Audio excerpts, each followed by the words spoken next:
guys, welcome back to my YouTube channel Dream IS and good morning to all of you.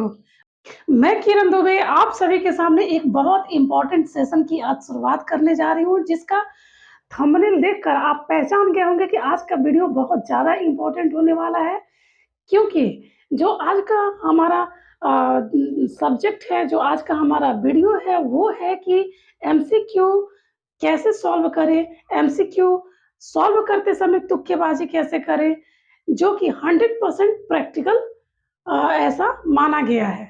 ठीक है, तो आप सभी को पता ही होगा कि अब एग्ज़ाम काफ़ी सारे आने वाले हैं, चाहे वो स्टेट पीसीएस के हों या फिर यूपीएससी के एग्ज़ाम हो या फिर जो भी छोटे-बड़े एग्ज़ाम हो, उन सभी में 4-5 ऑप्शन दिए ही जाते हैं।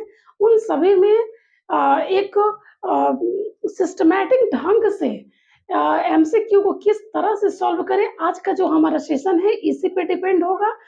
इसलिए आप एंड तक बने रहें, वीडियो के एंड तक बने रहें और देखिए कि ये कितना इंटरेस्टिंग वीडियो आज का होने वाला है। और साथ ही मैं आपसे ये भी कहना चाहूँगी कि अगर आपने अन्य सभी वीडियो को नहीं देखा है तो please dream IAS YouTube channel के लिंक पे जाकर अन्य सभी वीडियो को देख सकते हैं। साथ ही एक इम्पोर्टेंट इन्फॉर्मेशन मैं आप सभी को ये देना चाहूँगी कि अगर आपने आज का हमारा वीडियो देख लिया, आज का जो सेशन है उसको ज्वाइन कर लिया, तो डेफिनेटली आने वाले एग्ज़ाम में आप 12 से 15 क्वेश्चन आप ज़्यादा सॉल्व कर पाएँगे, ये मेरा वादा है। ठीक है? इसलिए आप वीडियो के एंड तक बनकर इस वीडियो को देखें और अपने कमेंट हमें कमेंट बॉक्स में शेयर करें और ज़्यादा से ज़्यादा इस वीडियो को लाइक, शेयर एंड सब्सक्राइब करें। चलिए स्टार्ट करते हैं आज का session.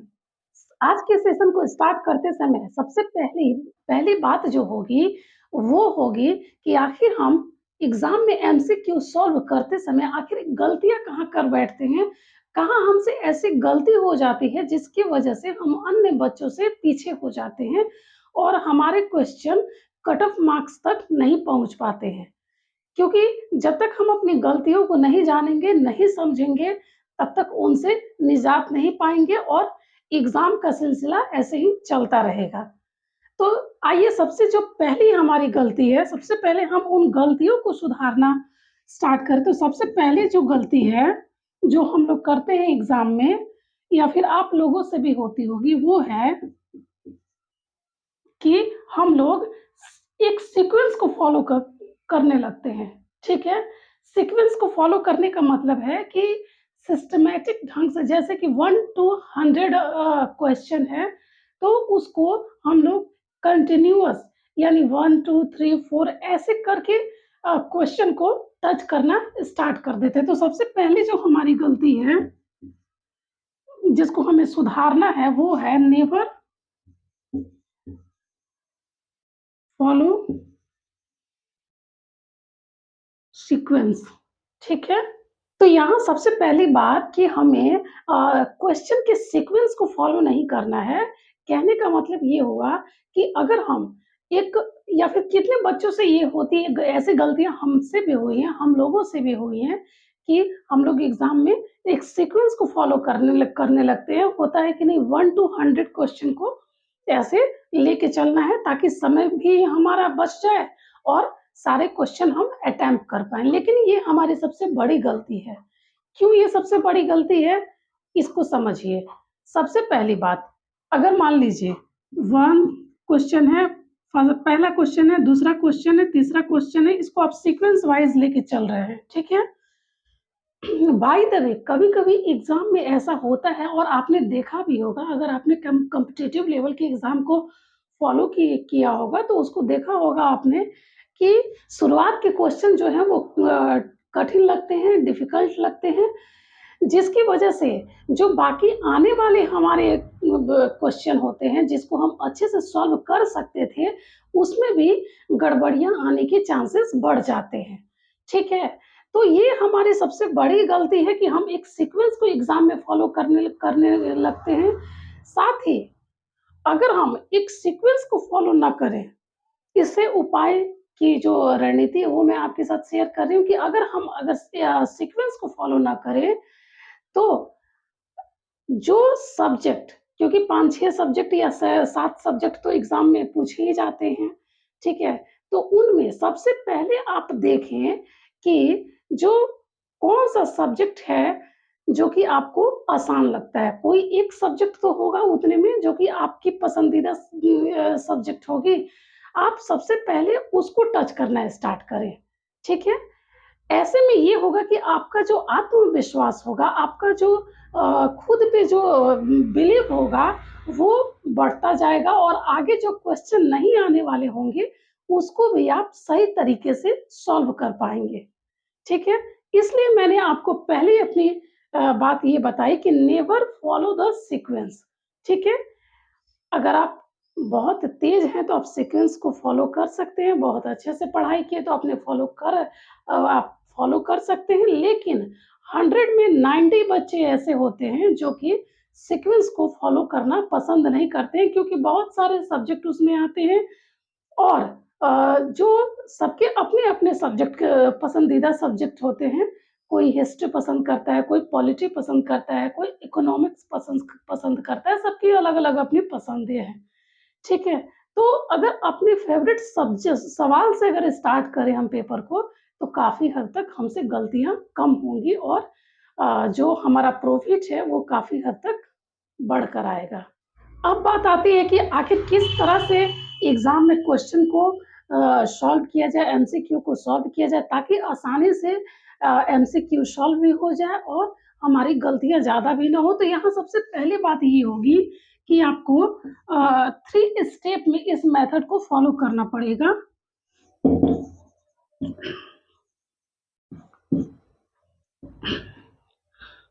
Attempt the paper in 3 stages, ठीक है? आपको 3 स्टेज में पेपर को सॉल्व करना है। चलिए, फॉर एग्ज़ाम्पल हम बात करते हैं कि अगर आपके पेपर 90 मिनट्स के हैं, यानी 90 मिनट्स के हैं, ठीक है? तो उस 90 मिनट्स को आप 3 कैटेगराइज़ में डिवाइड कर सकते हैं। पहला 20 मिनट्स, दूसरा 50 minutes and third stage 20 minutes. अब आप ये सोच रहे होंगे कि हमने 3 स्टेज में क्यों मतलब जो भी एमसीक्यू हैं आपके क्वेश्चन एग्ज़ाम के, उसको हम क्यों इसको कैटेगराइज़ में डिवाइड करती हैं। तो इसका सबसे पहला कारण ये है कि 20 मिनट्स जो आप देंगे एग्ज़ाम में, वो आप उस क्वेश्चन पे देंगे जो कि आपको अ, बिल्कुल अच्छे से आते होंगे, ठीक है? कहने का मतलब ये है कि एग्ज़ाम में बहुत सारे रीज़निंग के क्वेश्चन ऐसे होते हैं जो कि हम देखते सॉल्व कर लेते हैं। ऐसा आप सभी के साथ भी होता होगा, तो वैसे क्वेश्चन के लिए जो कि देखते आपको याद आ जाए या फिर आप बना लें, वैसे क्वेश्चन के लिए आप 20 मिनट्स सबसे पहले रखें, ठीक है? बात है दूसरे स्टेप की जिसमें आपको मैंने 50 मिनट्स दिए हैं। उस 50 मिनट्स में आप ऐसे क्वेश्चन को रखें जिसमें आप थोड़ा बहुत जानते हैं, थोड़ा बहुत तुक्केबाज़ी लगा सकते हैं ताकि वो क्वेश्चन जो है वो क्लियर हो जाए क्योंकि ऐसे क्वेश्चन नंबर ऑफ क्वेश्चन की जो संख्या है वो थोड़ी ज़्यादा होती है, जिसमें हम तुक्केबाज़ी लगाकर आसानी से क्वेश्चन को अटेम्प्ट कर सकें, ठीक है? ये तो बात हो गई 50 मिनट्स की एंड लास्ट 20 मिनट्स जो है, वो आप उस क्वेश्चन पे रखें जो कि आपको काफ़ी कठिन लगते हैं, ठीक है? और आप उसको देख सकें कि आप या तो उसको छाँट दें या फिर आप उसको बना लें या फिर ऑप्शन जो है वो चारों का चारों ऑप्शन आपको नहीं आता हो, ठीक है? जहाँ दिमाग की ज़्यादा ज़रूरत है, आप 20 मिनट्स वहाँ रखें, ठीक है? इन 3 स्टेजेज़ में अगर आप पेपर को अटेम्प्ट करते हैं, तो ये बहुत बड़ी बात होगी और आप अन्य बच्चों से अच्छे मार्क्स प्राप्त कर सकते हैं, ठीक है? ये जो अटेम्प्ट हमने बताया। अब चलिए आगे कुछ और टिप्स देख लेते हैं। अब तीसरे जो हमारी पॉइंट है, जो आगे की जो ट्रिक है, वो है कि आपको एलिमिनेट मेथड आना चाहिए। क्या आना चाहिए? एलिमिनेट मेथड, ठीक है? यानी ऑप्शन देखते एग्ज़ाम में ऑप्शन को देखते आपको एलिमिनेट करना यानी छँटनी विधि जिसको हम कहते हैं, उसको आना चाहिए क्योंकि कई बार एग्ज़ाम में ऐसा होता है कि हम एलिमिनेट करना नहीं जान पाते हैं या फिर एलिमिनेट करने की जो तकनीक है, वो हम नहीं ठीक से समझ पाते हैं, जिसके कारण हमारे कई प्रश्न जो हैं, वो गलत होने के चांसेस पे आ जाते हैं। तो सबसे पहली बात जो है कि और सबसे ज़्यादा इम्पोर्टेंट ये है कि एलिमिनेट मेथड आना चाहिए, ठीक है? जैसे कि फॉर एग्ज़ाम्पल हम ले लेते हैं कि मान लीजिए ऑप्शन 4 ऑप्शन हैं। नॉर्मल सी बात है कि अधिकतर एग्ज़ाम में 4 ही ऑप्शन आते हैं। Option A, B, C and D, ठीक है? तो फॉर एग्ज़ाम्पल अगर हम लें, तो 4 ऑप्शन में 1 ऑप्शन आपको बिल्कुल ऐसा दिखाई देगा जो कि उस क्वेश्चन से बिल्कुल बिलॉन्ग नहीं करता होगा। अगर आपने पढ़ा होगा, अच्छे से पढ़ाई की होगी, तो आपको ये देखते समझ में आ जाएगा। जैसा कि हम यहाँ पे एक वैल्यूज़ मैथ्स की वैल्यू ले लेते हैं, ठीक है? ए ऑप्शन में 10 दिया है, बी ऑप्शन में 13 दिया है, सी ऑप्शन में 19 दिया है एंड डी में 108 दिया हुआ है, ठीक है? तो आपको ऐसा लग रहा है ना कि नहीं 10, 13 एंड 19 इन 3 के अलावा जो 108 है वो काफ़ी ज़्यादा अलग है। तो इसको हम क्या करेंगे कि सबसे पहले इसको एलिमिनेट कर देंगे, ठीक है? यानी कि 4 ऑप्शन में से 1 ऑप्शन जो कि काफ़ी अलग है, उसको हम छाँट देंगे, ठीक है? बच गए हमारे 3 ऑप्शन। 3 ऑप्शन में से कोई 2 ऑप्शन आपको ऐसा ज़रूर लगेगा कि नहीं ये नहीं तो ये होगा, ठीक है? तो अगर आपको जब ऐसा लगता है कि नहीं ये 2 ऑप्शन में से ही कोई एक ऑप्शन होगा, तो आप इसको भी छाँट दें। बच गए आपके 2 ऑप्शन।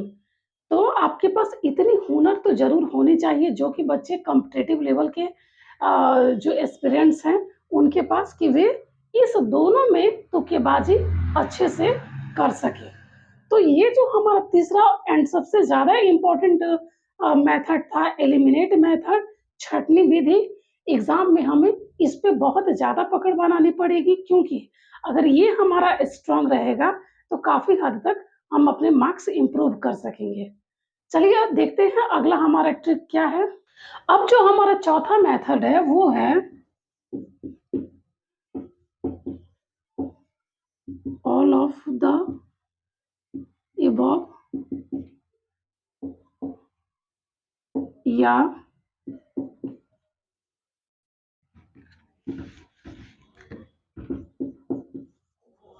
नॉन ऑफ द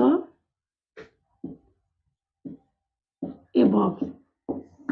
ऐसा आपने अ, अगर एग्ज़ाम्पल के तौर पे बात करें, तो जो बिहार पीसीएस का एग्ज़ाम है, उसमें ऐसे क्वेश्चन पूछे जा रहे हैं अब नए तरीके से जिसमें 5 ऑप्शन रहते हैं।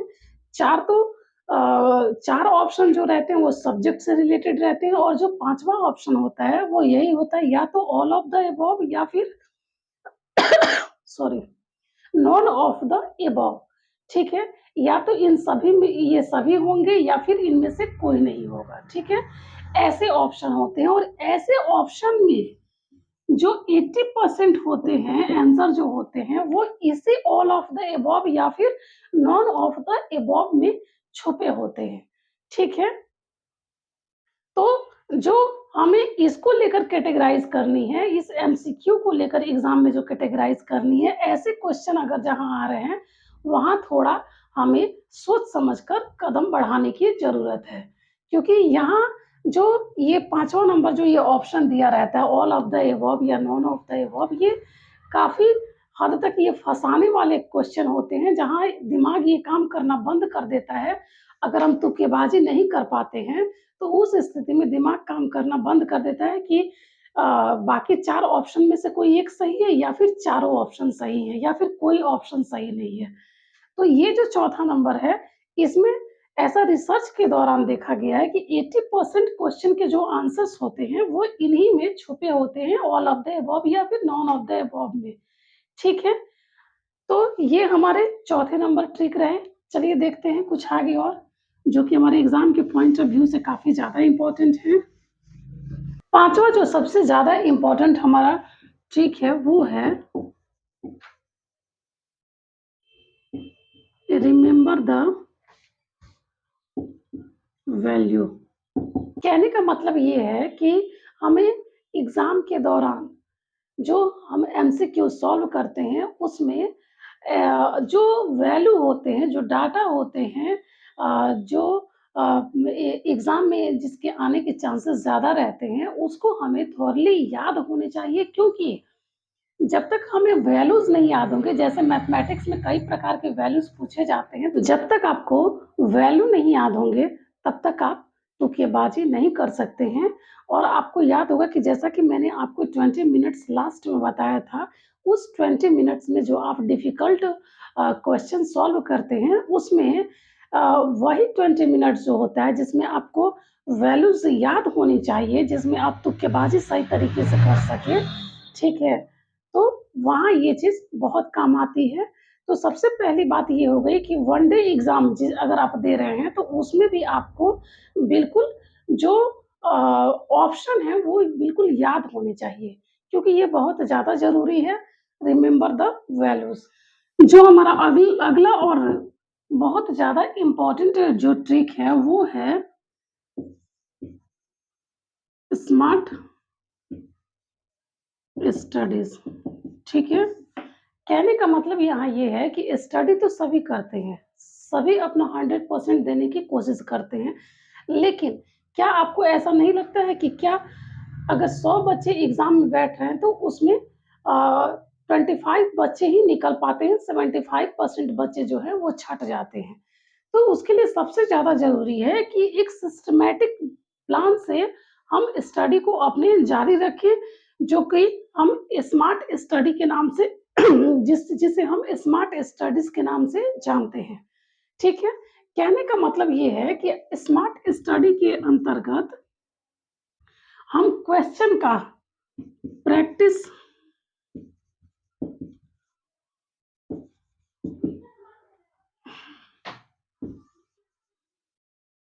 ज़्यादा से ज़्यादा करें, ठीक है?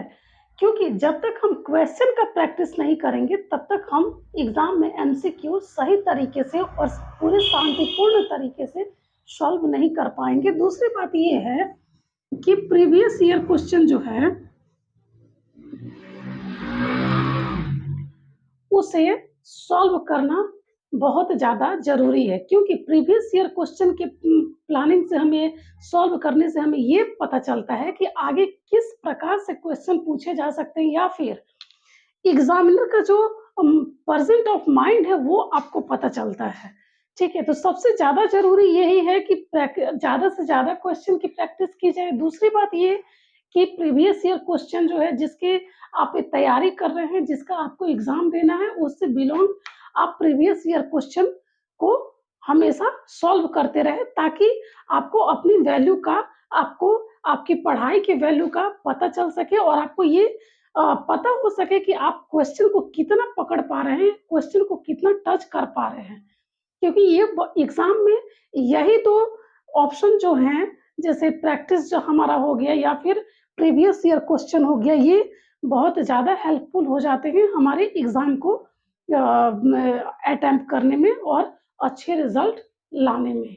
इन्हीं स्मार्ट ट्रिक के साथ आज की जो वीडियो को है, वो हम यहीं पे स्टॉप करते हैं। मिलते हैं नेक्स्ट लेक्चर में, नेक्स्ट वीडियो के साथ, नेक्स्ट टॉपिक के साथ, जो कि बहुत ज़्यादा इम्पोर्टेंट एंड हेल्पफुल होगा आप सभी के लिए, ठीक है? तो थैंक यू सो मच इस वीडियो के लिए, और आप इस सेशन को लाइक, शेयर एंड सब्सक्राइब करना ना भूलें। साथ ही अगर आपने अन्य सभी वीडियो को नहीं देखा है, तो एक बार फिर से मैं आपको बता दूँ कि आप ड्रीम आईएएस यूट्यूब चैनल की लिंक पे जाके आप सभी वीडियो को देख सकते हैं, जो कि एग्ज़ाम के पॉइंट ऑफ व्यू से काफ़ी ज़्यादा इम्पोर्टेंट है, ठीक है?